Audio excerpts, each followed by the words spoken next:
एक बार की बात है, एक छोटे से गांव में जहां सूरज की किरणें खेतों पर नाचती थीं और हवा में ताज़ी रोटी की खुशबू घुली रहती थी, वहां अचानक एक अजीबोगरीब घटना घटी।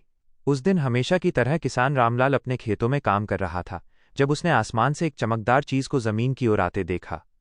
उसे लगा कि शायद कोई बड़ा उल्कापिंड गिर रहा है। हे भगवान, अब क्या होगा? वो चिल्लाया और एक पेड़ के पीछे छिप गया।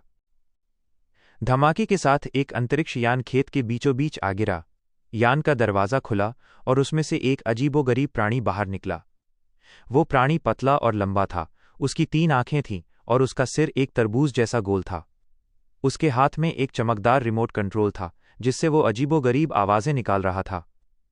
रामलाल ने अपनी पूरी जिंदगी में ऐसा कुछ नहीं देखा था। उसने सोचा, ये कौन सा जीव है? कहीं ये मेरी फसल तो नहीं खा जाएगा? एलियन ने रिमोट से कुछ बटन दबाए और अचानक उसके शरीर से रंगीन धुआं निकलने लगा। वो धुआं सीधा रामलाल की गाय, जिसका नाम भंवरी था, उसकी ओर गया।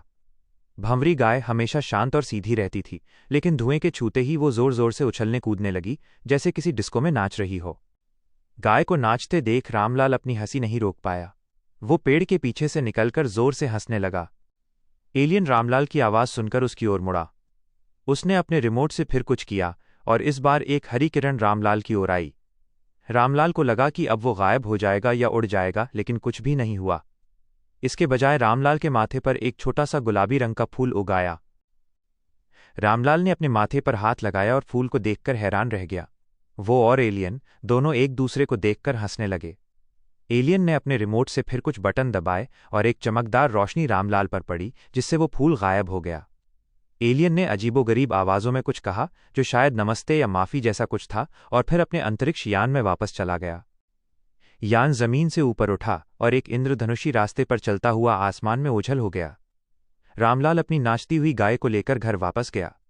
गांव वालों ने जब नाचती हुई गाय और रामलाल के माथे पर उगने वाले फूल की कहानी सुनी, तो सब हंस हंसकर लोटपोट हो गए। उस दिन के बाद से रामलाल का गांव अजीबोगरीब एलियन वाले गांव के नाम से मशहूर हो गया और हर कोई उस मज़ेदार घटना को याद करके मुस्कुराता था।